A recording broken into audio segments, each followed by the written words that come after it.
Welcome to the Pod of Inquiry, everyone, the podcast for human optimization and understanding. My guest today is Dr. Jeffrey Burke. Dr. Burke is the Director of Education for Kokora. Kokora is an enterprise that is revolving around regenerative farming, and our discussion today is very interesting because we talk about regenerative farming and how important it is, and if we want to continue having great food and great health, this is the direction that I believe we really need to go. And you'll learn some things about organic foods that I think you'll find quite interesting, as well as just overall regenerative farming and what all goes into it to bring the things that are healthy to our table. So please enjoy this conversation that I have with Dr. Jeffrey Burke.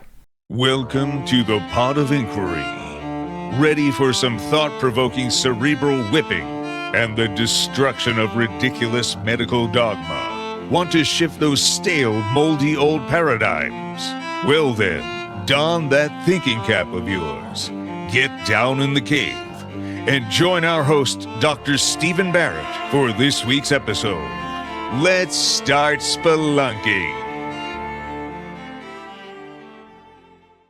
All right, I'm very honored to have Dr. Jeffrey Burke on the show today.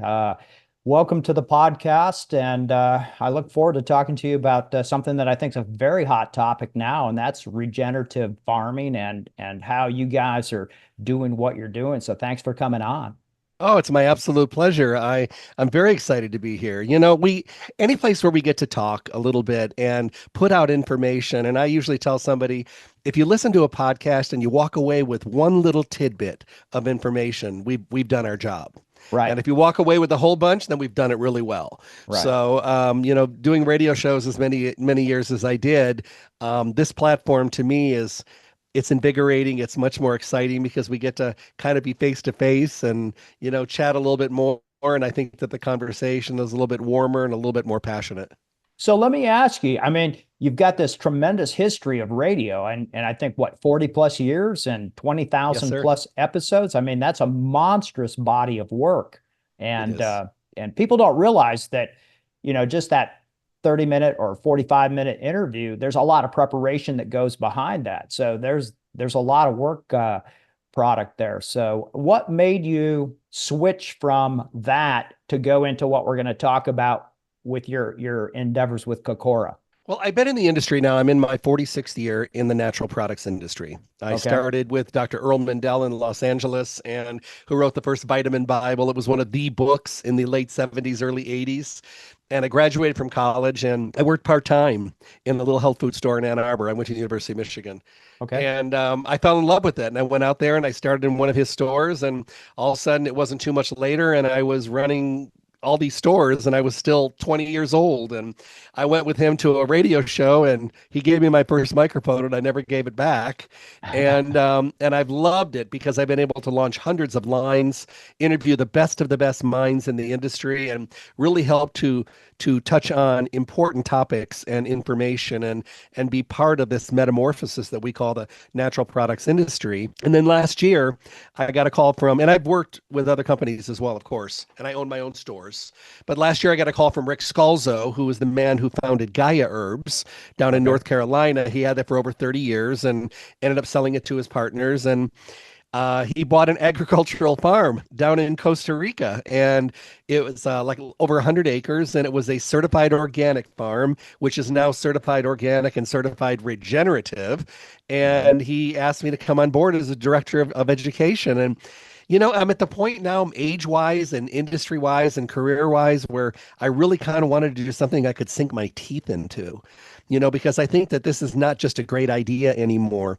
I know you and I will both say we were probably around when organic launched for the very first time. And Right. It was kind of a big thing to be able to bite into a fruit or a vegetable and it tasted so good. And you had a clear conscience because there was no chemicals in it. And, we're 40 some years later and all the farmers are looking back and they're saying, I think we ignored our soil and we were worried about what was not in or on our crops, but we haven't paid attention to the soil, and the soil has severely suffered. So that's where regenerative comes in. Regenerative is about the soil, organic's about the crop. Right. And it just makes a huge, huge difference. And I thought to myself, this is what I want to do. This is going to be my last landing place, this and my podcast. And I wanted something I could really enjoy every day. So I travel around the country, and Kokora is now starting its second year. We've got 22 products that are on the market, 23 to 24 more coming. And I travel around all over, and I do lectures, and I train, and I educate. And it's one of the most invigorating, rewarding jobs that you could ever have. I don't think I've ever worked a day in my life. So yeah, they say if you love what you do, you never go to work, right? So, so let me ask you a little bit about organic because, like you said, which was very apt, that were of the age where we were there when it came about, so to speak. There are some nuances to organic or being labeled organic, right? I mean, one of them that I recall is that been some studies done about nitric oxide and the exogenous production versus the endogenous production. And that in one of the cases where organic may not be the best is because they can't put nitrogen in the soil. So a lot of the organic arugula doesn't have enough nitrogen in order to, give the person the benefit of augmenting their nitric oxide. Is that really, why would they make nitrogen forbidden, so to speak? Well, I think that there's different degrees. I think that a lot of nitrogen that's out there, some of it is also bound to chemicals. Okay. So I think using a pure form of nitrous, I think that we'd be able to use it comfortably. But the thing we have to remember is that when you're growing an organic crop, because you use no pesticides, no chemicals, what ends up happening is you have no protection against weeds and no protection against insects or bugs or predators. Right. So most organic crops can lose up to 50% of their crop because they don't have the protection mechanism versus a traditional chemical crop where you usually get about 100%, or with a regenerative, sometimes 3, 4, 5 times the crop because you're working on the soil and organic along the way. And because you're building a microbiome in the soil.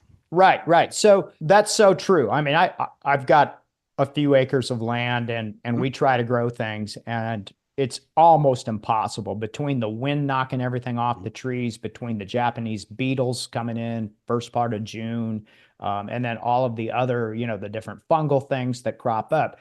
It's just really, really hard to bring anything to the table if you're 100% organic. It's just really, really difficult. So I think and correct me if I'm wrong on this, but I think some of the barrier to entry with organic was the cost for people but it's a commodity that's not as easily attainable. So it skews the economics of it. I agree with that. I really, really do. And, even when we go back as far as we do with organic, which really originally started in the 40s, but really started to take hold in like the late 70s, when people actually started talking about it, it became like a key word that people, buzzword, if you will. But the thing is, organic has always been out of price range for a lot of people too. Right. And growing organic is an expensive process. The difference between growing organic and growing regenerative is that with organic, you have a lot of gaps in between the crops. So you have a lot of dirt, which leaves a lot of openness for weeds. Okay. And weeds draw insects. Right. They don't really come as much to the plant. They really love the insects. With regenerative, you try to have a green cover, a crop cover, which means you may grow a row of turmeric and you may grow mucuna in between. Okay. And you grow turmeric and you might grow mucuna in between. So when you look at it, it's not the straight rows of beautifully manicured, overly tilled crops that you may see because they're so beautiful and they're organized and they're straight lines, and that's great. But sometimes with regenerative, you just see a field of green. Now that field of green serves a lot of purpose. It keeps the weeds down. Okay. Number 2, it also keeps the predators down. And number 3, that green cover actually draws a dramatic amount of carbon out of the environment down into the soil. Okay. And it's a wonderful sequestration of getting that carbon down because we want carbon drawdown. We want it back in the soil again.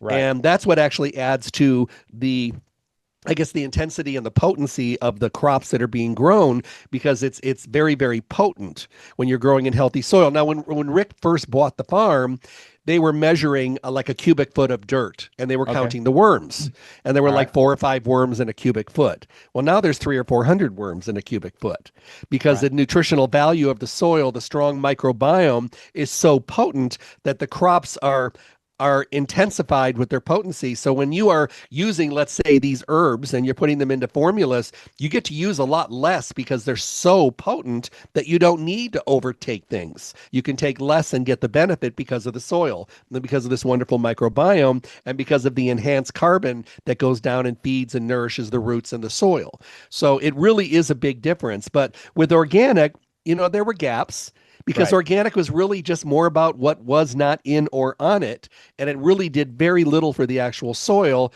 Where we're at the point right now, a new quote just came out. It's a statistic quote. It says we have about 60 years left of topsoil on our planet. 50% of our bird populations are gone, and up to 40% of our insects are no longer here. Well, I And heard that's there not was. I heard there's a big problem with bees right now, absolutely and fungus people. and infections. Yes. Yeah, and people don't realize if we don't have any bees, we're not going to eat. Well, it's funny. I just saw this the other day, and I'm hoping it's true because I'm saying it and I haven't researched it.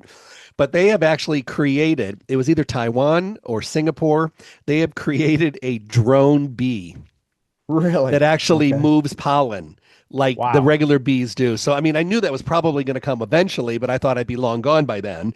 Yeah. But the way technology is coming so quickly now, because they know it's an issue. Right. If you don't have Right. pollination, we're not going to have fruits or vegetables or anything.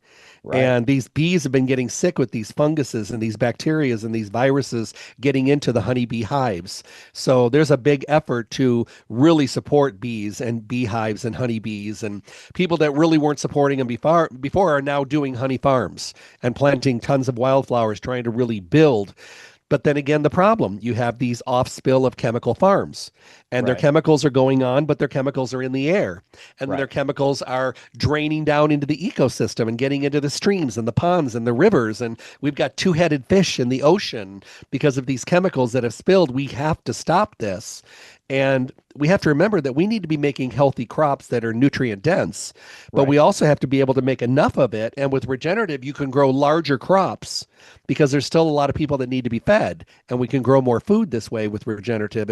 I'm sure the process of moving over to it, there's a lot of cost involved, but if we can get initiatives, governmental initiatives, we could start moving, at least move the organic farms up to regenerative, and maybe move the chemical farms up to organic and start the process. Right. So this is a short-term versus long-term conundrum, I believe. Hmm. Big agriculture wants to churn out as much product as possible because they want to get those shareholder values up. Yeah. And they're not thinking anything more than maybe 1 or 2 quarters down the line. They're not thinking about 50 years from now, we're not going to No, have anything to grow. no. So you've got economic forces at play here versus ideal things that should be done. I just want to circle back to the bees one more time because there's a question I have. I heard, and I don't know if this is true, that substances like glyphosate are actually part of the problem with Hmm. the bee population. Yep. So you're kind of killing yourself long term by using these things, but it's the short term play versus the long term play. And yes, exactly, 100%. And the Roundup, Yeah, that as a great example, has been, a supporter for the farmers, allowing them to have crops. But then again, they're using GMO seeds, and they're over drilling, they're over tilling, and topsoil is blowing away on windy days. And they're putting stuff out, but how nutrient dense is it? I remember almost 50 years ago biting into a fruit that was organic, and it was so extra sweet. It was so delicious. And if you bite into vegetables today, there's like right, so little taste to it at all. I mean, you got to add spice to give it flavor. right. So that just tells you right there that the soil is not adding any nutrition back to, the actual plants. Well, I think a good example of that is just the store-bought apples. Hmm. They make them look so good with all of their waxy stuff around them that's God knows impregnated with what. Hmm. But you take that apple with a little wormhole in it that has been grown organically, and the taste Yep. is not even comparable to the perfect looking apple that you get at the grocery store. So I want to have kind of an explanation from you, because a lot of people don't even know the difference between soil and dirt, and they're vastly different to my understanding. One's pretty much a living substance versus I hate to say the word inert, but there's just not much nutritive capabilities of just dirt. You have to have worms and biomes and these types of things. So what happens with traditional agricultural farming, the way it is now, as far as the crops and how long it takes, how many harvests or how many years does it take for a section of land to become infertile? I think it probably happens a lot faster than people think. I've heard 10 years, I've heard 12 years, I've heard 15 years. And also some of the new studies are saying 5 years. In 5 years, especially if you're not rotating your crops. Right. If you're not rotating, that means that the same crop is taking out the same nutrients every single season, every harvest, where when you put different crops, it allows some of those things to rebuild in the soil again, if they're able to, and different nutrients to be removed from the soil for that individual crop. And there is some crop rotation going on out there. Of course, with regenerative and even with organic, a lot of crop rotation happens because we understand that. But the way that I describe, like soil and just dirt is, I think, dirt is like kind of going into the sand of like the desert. It just runs through your fingertips. There's no real substance to it other than it's just there. Before we continue with this great discussion, I just want to take a quick break to acknowledge this week's sponsor. I'm constantly exploring new avenues to enhance well-being and address any health concerns. Today, I'm thrilled to introduce you to an exciting supplement called STEM Regen, which I take daily and genuinely believe could revolutionize your health journey as well. STEM Regen stands out as a game changer in the realm of wellness. Crafted from 5 potent plant extracts, it boasts a remarkable ability to stimulate the release of your body's own stem cells from your red bone marrow. Why is this significant? Well, stem cells are the superheroes of our body's natural repair system. They possess the extraordinary capacity to morph into various cell types, aiding in tissue regeneration and repair. As we age, the quantity of circulating stem cells in our system reduces significantly, impairing our body's ability to heal and rejuvenate itself effectively. STEM Regen steps in to counter this decline by kickstarting the release of stem cells into circulation, thereby bolstering your body's innate repair mechanisms. Once unleashed into your bloodstream, these mobilized stem cells actively seek out areas of damage or injury, initiating the healing process. By incorporating STEM Regen into your daily routine, you're essentially empowering your body to tap into its own regenerative prowess more efficiently. I firmly believe that STEM Regen could be a valuable addition to your wellness regimen, especially if you're seeking to fortify overall health and vitality, accelerate tissue repair, or expedite recovery from injury or illness. This first of its kind stem cell mobilizer is changing the game in regenerative medicine. Don't wait to unleash your body's innate healing capabilities. Visit stemregen.co/Dr. Steven, that's with a PH, and use the code SBPOD to get a 15% discount off your first order of STEM Regen. Where when you're dealing with soil has bacteria, it has fungus, it has microbiome, it's got wonderful alive bacteria that's in there. And then if you feed and nourish it correctly, and I'm not talking about just putting like steer manure and that kind of stuff on there, because then they till that in and then they loosen the topsoil. At the farm, the Kokora farm down in Costa Rica, they use something down there called Emmy. And Emmy is kind of like a microorganism, mountain organism that they create. They go into the forest and they take fungus and leaves and twigs and barks, and they bring all this stuff back from the surrounding forest and they chop it all up. Like a compost? Yep. But then they add semolina flour, they add molasses, they add cinnamon, they add coffee grounds, they add eggshells, they mix it all together. And then it's kind of gloppy by that point, but they put it in these 50-pound bags, and they take the 50-pound bags and put it in 200-gallon water containers.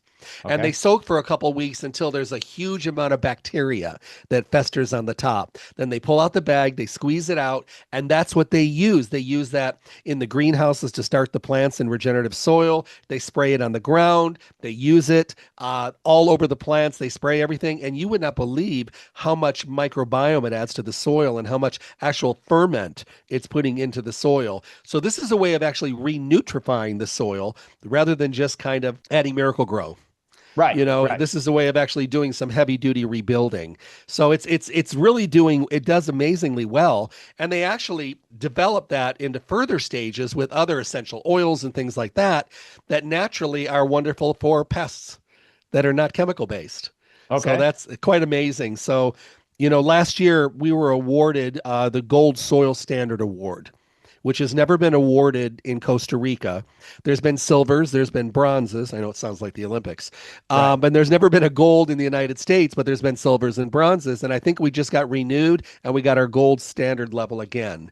And that just says a lot because they come down, they measure the soil, they measure the water content. They even interview the employees and the people on the farms, and they go to the greenhouses and they check the worm counts and they do all that. So, Rick has always been someone who has taken everything to the extreme of quality, integrity, and transparency. He did that with Gaia and putting herbs on the map. And now he's elevating all that stuff that he did before and taking it up to the next stage, which is regenerative. And I think we're seeing some amazing differences. And I think it's a good thing. So where in Costa Rica, is it more up in the higher inlands, or is it more coastal? It's kind of in between the middle and the coast. Okay. So it's really interesting because when he had the Gaia farm, he used to do tours. Okay. And hundreds, thousands of people went down there to do the tours at the Gaia farm. And I'm hoping by next year we'll be opening it up for tours in Costa Rica as well. Interesting. Now, did y'all, before that land was purchased, was there some soil analysis done where they said, yeah, this is still pretty high octane, so to speak? Or? Well, it was a certified organic farm when he bought it. Okay. So it was already had its certifications already, but he just wanted to go to the next level. Yep. Yeah. Okay. That's very interesting. How long does it take to take that concoction that you just talked about in the 200-gallon barrel? How long does it take that to kind of take, I guess the question I'm trying to get to is, if somebody in the US, let's say the farmer up in Iowa decides that he wants to really get into the regenerative mode, I'm sure that could be replicated up here as well as it could absolutely be in Costa Rica. Of course. How long is it before, is it one harvest cycle, two, before you start seeing a difference on it, or is it years? Well, here's an example, and you can kind of take from this. The first year that Rick grew turmeric down there, he grew it certified organic, and he had a lovely, beautiful crop. And then from that point forward, he started the no tilling because they tilled with organic, and then he stopped the tilling.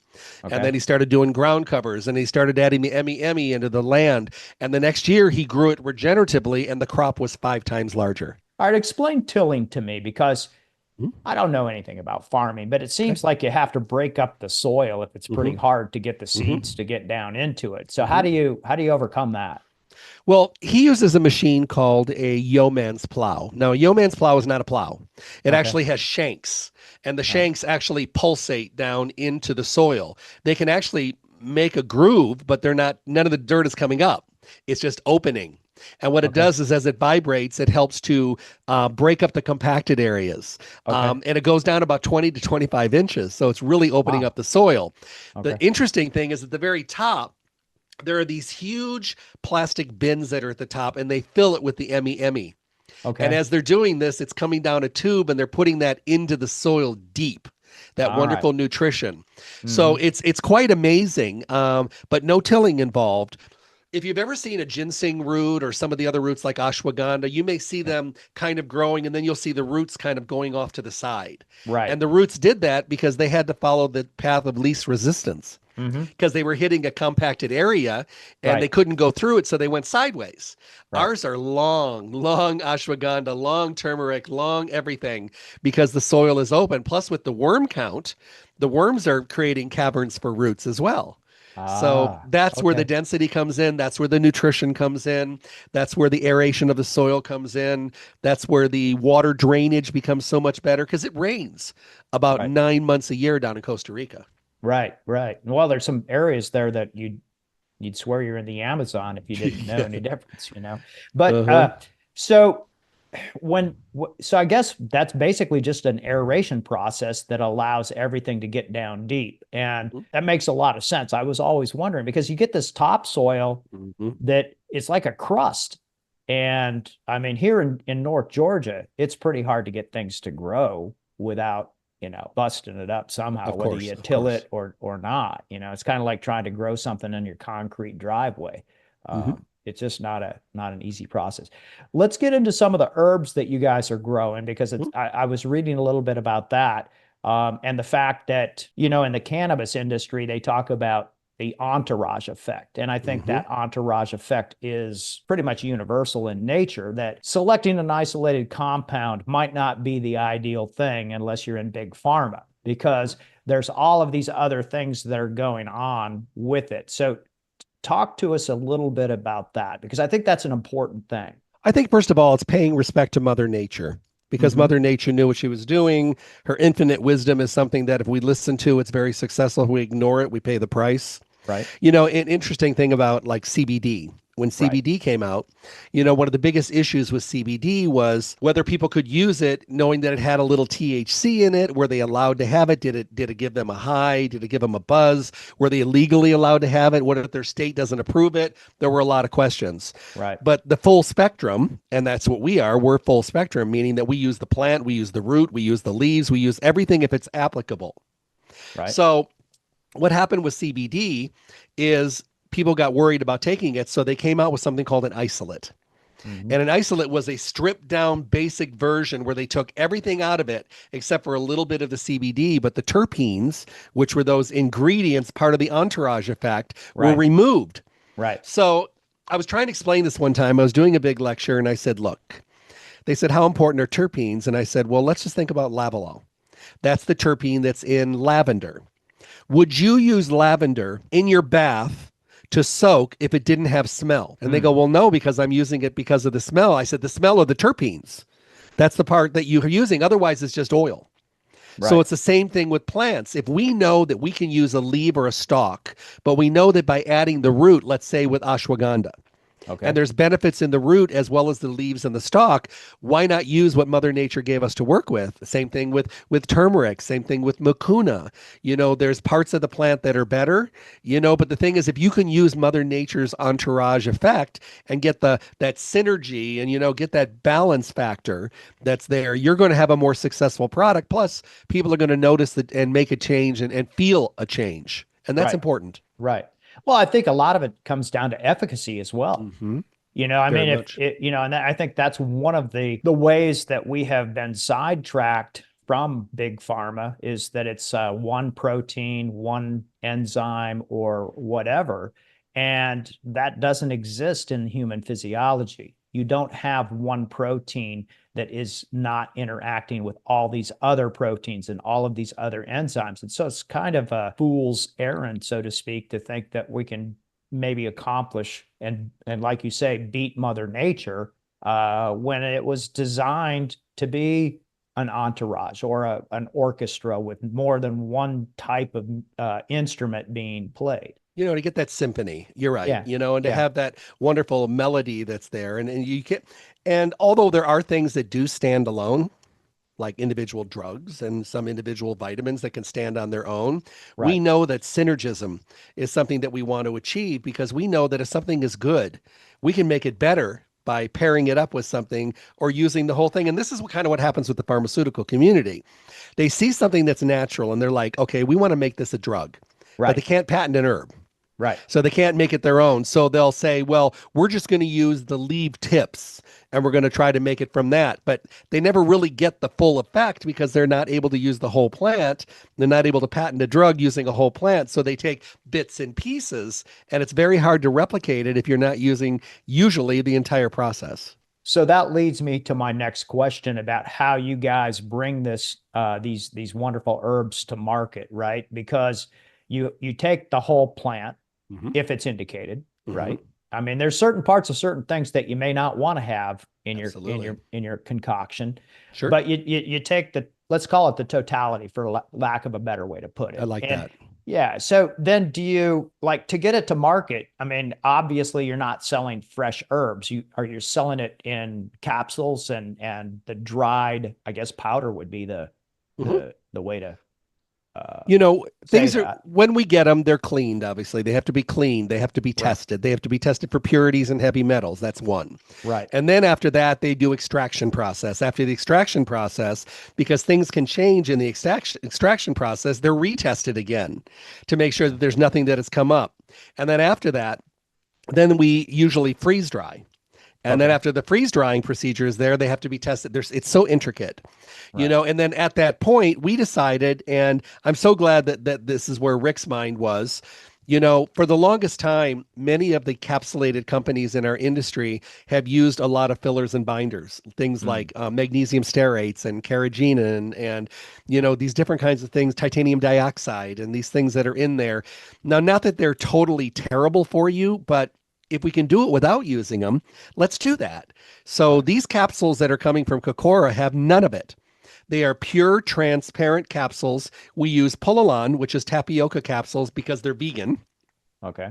And then we use a vegan fiber, which is a little bit in the base. And if there's a little space in the capsule, we just use a little bit more of the crude herb that's already in there. Why not add to the shelf life and the stability of the product? Right. So that really makes it good. It's not that I'm really overly catering to vegans, but I write for vegan magazines. I write articles for them. A lot of friends that are vegan. How terrible would it for me to show them the product and say, but you can't take it because Right. we're using a gelatin capsule? Right. Right. So it really kind of opens the door. And then we also have the powders. We have these 5 Ayurvedic powders that are potent. They are not made for the faint of heart. They are made for people that want a heavy dose of a wonderful, easy to read. It's not a proprietary label. It is spelled out every single ingredient. And at the bottom, it says added ingredients, none, because Right. there's nothing, no fillers. And these are added to things like smoothies and yogurt and puddings and, cream cheese on a bagel. I mean, you could be very creative with them, but they really are kind of giving people something in a very potent way, in a very safe and secure way, and something that they're going to notice, because not all things are created equal. Not all people go to the testing level.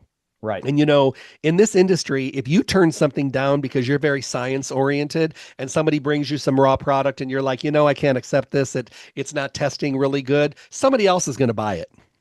Mm. You just don't know who it is. Right. And if it's a company that doesn't spell their labels out correctly, and if it's a company that you're not really sure of the integrity or whether it's transparent, the bottom line is the consumer may be using something that maybe is not going to make a difference. They're not going to feel a difference, and they're not going to make a noticeable change.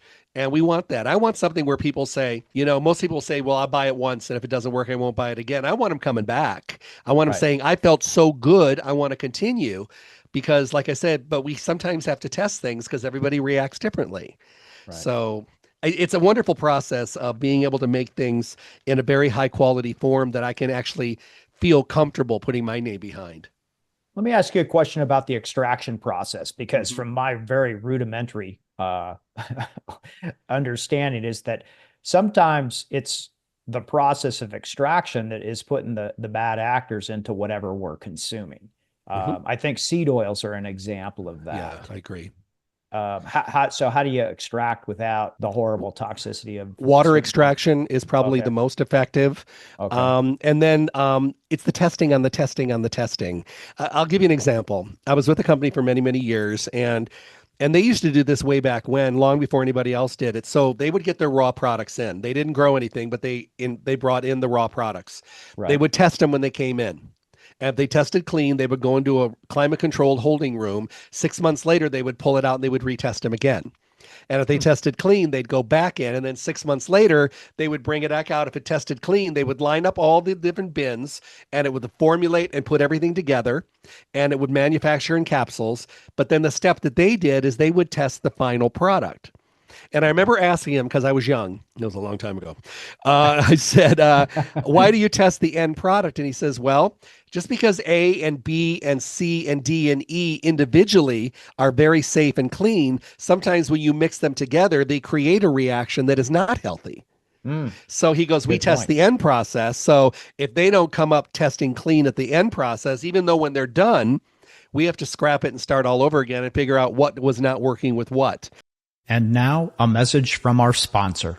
I've been taking Nature's Marvels bioregulatory peptides for more than 3 years now on a very consistent basis. It's an integral part into my wellness journey, and I can't imagine not even going on this journey without that. These are designed with cutting-edge science to optimize and restore your body's natural processes. After 3 years, I can say without a doubt, this isn't another wellness product that just gets pushed to the back of the cabinet. This is the real deal for human optimization and longevity. Start your journey today with Nature's Marvels. Our website's below. So that is not the norm, but it is done by quite a few companies, and I love seeing it. And I think that when you are doing a proper extraction process and you're doing the testing at every single level, and you're like, you want to come in, our books are open. We have an open book. We're very transparent about everything. All of our studies are here. There's a lot of everything that they're keeping so people can pull it up. Being completely honest and transparent, that also goes a long way with consumer trust. Right. Absolutely. Well, I think that there are, when you go to a regular grocery store, right, and if you really have health in your conscious mind at that time, there's very few things you can buy. Yeah. I mean, it's like I almost get excited when I see a package that says, this contains only 2 ingredients, pumpkin seeds and salt. It's like you just don't find that anymore. And it's these long lists of everything and the mislabeling, like avocado mayonnaise, and then you look down and it's like 10% avocado oil and 90% canola oil. It's like it's so disingenuous that it's really very hard to buy a good clean product. And look at peanut butters. I tell people, read your labels on your peanut butter. Yeah. You will eventually find one that says peanuts, salt. Right. That's it. There was a chain of stores that used to do, and there's still stores today that do it, not as much as before, where they would actually just put the peanuts in the machine. It would just grind the peanut butter. It would draw all the oils out. And there was nothing but just peanuts. Now it's kind of messy because the oil floats to the top, so you got to mix it up a lot. Right. But you can't get any more pure than that. Exactly. So what's the range? I mean, you guys are doing herbs. Are you doing anything other than herbs now, or? We are also working with a company called Namex, which is a certified organic mushroom company. Okay. So we have 5 mushroom products, and what we've done to kind of elevate them a little bit more is we've added 1 regenerative herb to every one of the individual mushroom products. Like we have a 5 mushroom wellness where there's 5 mushrooms. We have a lion's mane. We have a turkey tail. We have a cordyceps, and we have a reishi. Okay. So every one of them has got a regenerative herb added to it to elevate the mushroom. It's so funny, Stephen, there's so many people out here. I've been doing radio shows on mushrooms for 25 years. Wow. And for the first 18 years, I was talking to deaf ears. No one was listening. Right. And as hard as I tried, and all of a sudden now mushrooms are booming. And people are understanding the functionality. I mean, they've been used in Asia for 900 years. I mean, they understand it over there. So it's getting better. So at least people are trying to tiptoe through the mushrooms a little bit, trying to start some things because they are amazingly life-changing and health-changing. Right. So I love it that people are actually reaching out. So we're doing 5 of those. We're doing blended combinations for like stress and sleep and adrenals and things like that. Mm-hmm. And then we have our rock singles, and rock is a word people are going to hear. Regenerative organic certified. Okay. So that's where we are. Coming up in the fall to the spring, we've got a women's line, a gut line, and an immune line coming. So it's going to be amazing. So people are going to be able to choose things that can say regenerative right on the label. Right. And that's healthy. Yeah, no, it is. So the mushroom is becoming a very popular topic right now. And you've got guys that are like Paul Stamets and, these icons that are out there talking about all of the medicinal powers of these things. It's pretty amazing. And now you see the mushroom coffees. Mm-hmm. And so I think there's, it takes things a while to get discovered. Very true. And, it's like, this is brand new. We've been working on it for 50 years. Right. It's so true. Yeah. And it's interesting because one of our powders, we call it Kokora Roasted Kokora Lift. It's basically a coffee, not coffee. It's got mushrooms in there. It's got herbs in there, and it's got cardamom and chicory. So it smells like coffee and kind of tastes like coffee, for that person that wants kind of that coffee-ish kind of feel, but maybe they're stepping away from coffee for a while. Then I have a lot of people that like to mix it with their coffee to give their coffee some benefits, Right. coffee with Right. benefits, if you will. Yeah. And a lot of people are adding it to their smoothies. So, we know the importance of functional mushrooms and these herbs. We're trying to hit the major herbs, the ones that are making a difference that society can benefit the most from, like bacopa for the brain and passion flower. And, so we're really hitting hard on those, and ashwagandha, and just, really feeling a difference. Holy basil as well, and turmeric. So these are things that people are looking toward. And traditionally, these have been used around the world for centuries. Right. Now, you did some study in Chinese medicine. Is that correct? Mm-hmm. How did that augment your training here? I mean, because they've been doing that for a long time, and it's been pretty much dismissed or just pushed to the side by the average medical mind here in the U.S. But I actually have a real close friend who's functional medicine doc who spent a couple years in China doing traditional Chinese medicine. And I think it's given her a tremendous perspective. Well, I look at the doctors of today and I think to myself, how can you base your entire practice and your entire philosophy on something that's only been around for 40, 50 years?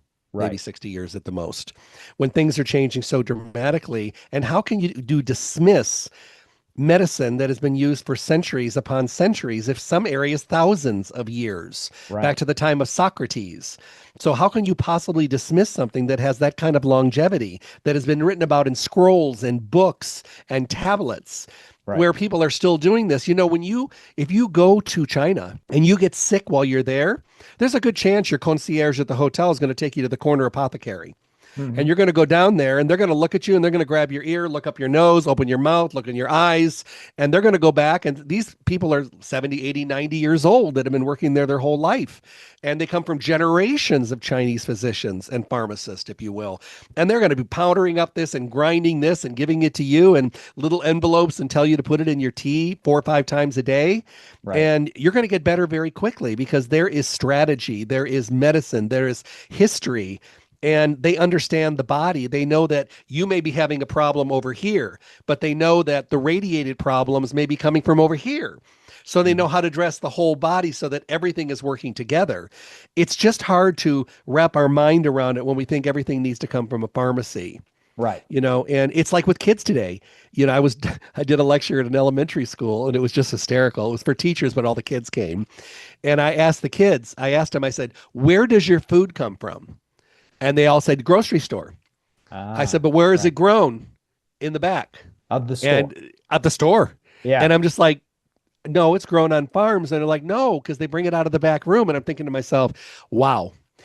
So we have some catching up to do. We have some re-education that needs to be done. I think the whole prospect and the whole philosophy behind regenerative agriculture, hand in hand with organic and certified on both of them, is going to make a difference as people learn, because I think we're in a quandary. And I think we have to start doing something.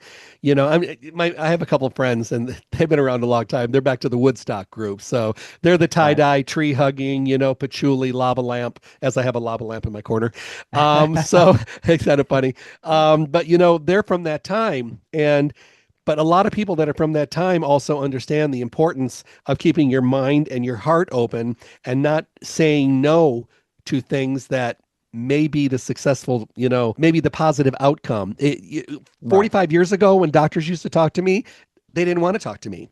It took everything I had to have a conversation with them. Now I counsel doctors. Now I speak to doctors. Now I speak at hospitals and I talk with them, and they're educating and they want to know what they can do to feel better, because they're burnt out, fried out, and their bodies are run down. And they don't all want to be taking their own medication. Medication has its place. Absolutely.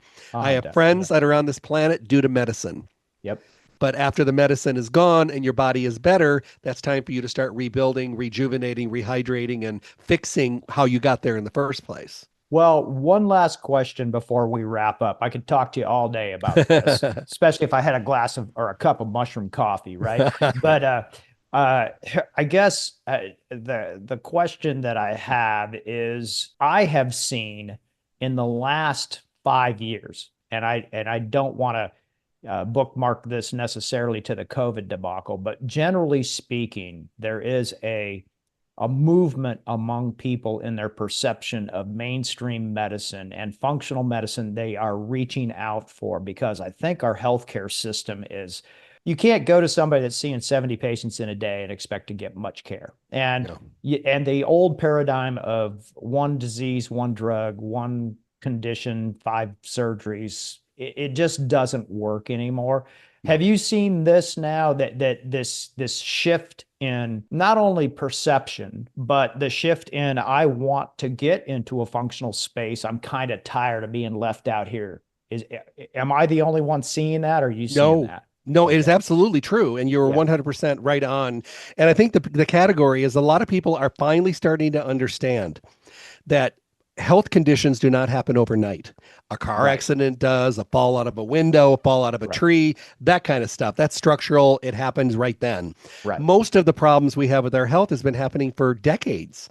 We've been wearing down and abusing our bodies and not paying attention and turning up the radio when the body is talking to us because we don't want to deal with it or we're too busy. But people are understanding that preventive measures are very important. And our healthcare system is really more of a sick care system. If you really want to, that's what it is. It's for symptomatic fixing. You know, it's not just about fixing the symptoms. It's about getting to the root cause. And the root cause is an accumulation of getting good sleep, positive attitude, a healthy diet, great nutritional supplementation, activity, exercise, you know, having a belief system of some kind, learning how to decompress. It's not just about the supplements. It's just part of a big picture. And if you're willing to do it, you will see the changes and you'll feel the changes, but you have to do the work. You know, we've fallen into this magic wand kind of philosophy. And believe me, if magic wands worked, I would open a franchise. I'd be there every day because everybody wants to be able to wave it and make everything go away. That's not the way it works. We have to do the work. But I'm seeing the younger people coming out, the Zen, you know, the Zen, you know, the Zens, the Mike, the boom, not the boomers. I'm a boomer, you know, but the millennials and all of them coming up, they're interested.